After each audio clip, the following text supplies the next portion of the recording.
Hey guys, so this week I've been playing Injustice: Gods Among Us, which is a fighting game with Batman and Superman and all the other heroes, which you wouldn't know from the title. It's kind of weird that they didn't name it like DC Presents or anything starring Batman, but the last one of these fighting games with DC heroes was a crossover with Mortal Kombat, and people didn't really like that one. And this time around, it's actually made by the team that made Mortal Kombat, the original team, you know, that made the last Mortal Kombat that was really good. So how's this one fare? Is it more of the same crap from the last time that you should avoid, or is it something really good? Well, here's my opinion of Injustice: Gods Among Us. I never got a chance to play the Mortal Kombat DC Universe crossover game, but from what I hear, it wasn't all that great. But for some reason, the idea of a new DC Universe fighting game made by the original creator of Mortal Kombat got me really excited. I really enjoyed the last Mortal Kombat game, so I was interested to see what they would do with the DC Universe. Now, the idea of Batman and Superman and all the other heroes fighting each other is cool in concept, but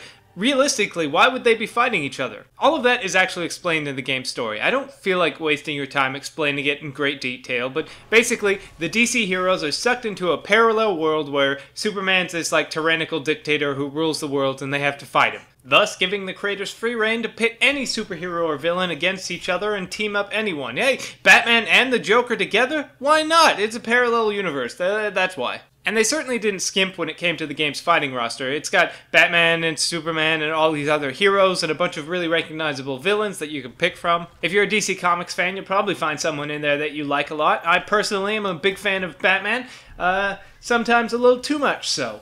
Eric, I'm worried about you, man. I'm Batman. You look like an idiot. I'm not the one wearing hockey pads. You're literally wearing hockey pads. So the game's got a story mode, but what about the actual core gameplay? Well, they could have just made this bland fighter and said, man, let's just put Superman and Batman in there and blah, we'll sell 1 million copies. And thankfully, they didn't go that route. They actually took the time to make an interesting fighter. On the surface, it plays like you would expect it to play. Two characters facing off against each other, fighting it out, and they move left to right on the screen.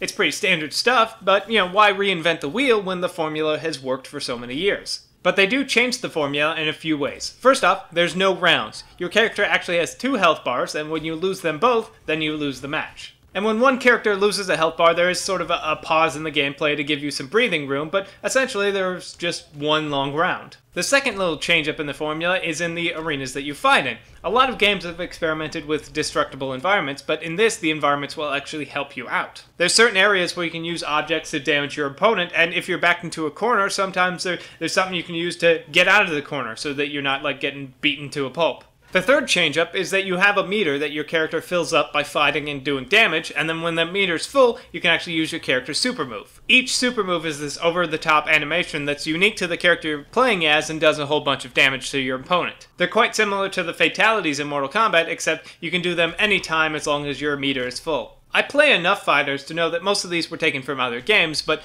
they all fit in this game really well. And that's the great thing about this game in my opinion. It doesn't try to do anything crazy or innovative, but it also didn't just slap a bunch of DC heroes in it and go, meh, that's enough. The game was created by Ed Boon and the Mortal Kombat team, and you can definitely feel that pedigree in there. Besides the campaign, there's also, you know, various battle modes, arenas, that kind of stuff, as well as ranked multiplayer, so that you can play against friends and have a bunch of fun, or get completely decimated by strangers. So who's this game for? I think that if you're a fan of games like Mortal Kombat, you'll really dig this game, and if you're a fan of the DC Universe, you'll find something that you like in here too. It's a game that really tries to be unique without losing its sense of style, and while there is DLC coming in the future, I don't feel gypped. There's no online pass. I don't have to worry about like, oh, pay $15 to play Batman. It's like, no, all the heroes that you want to play are there.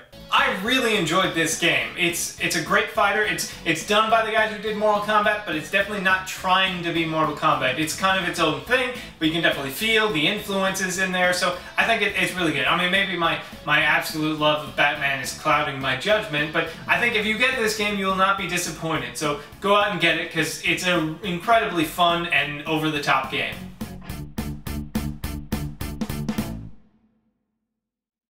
I'm not the one wearing hockey pads! You're literally wearing hockey pads. You f***ing That's the one.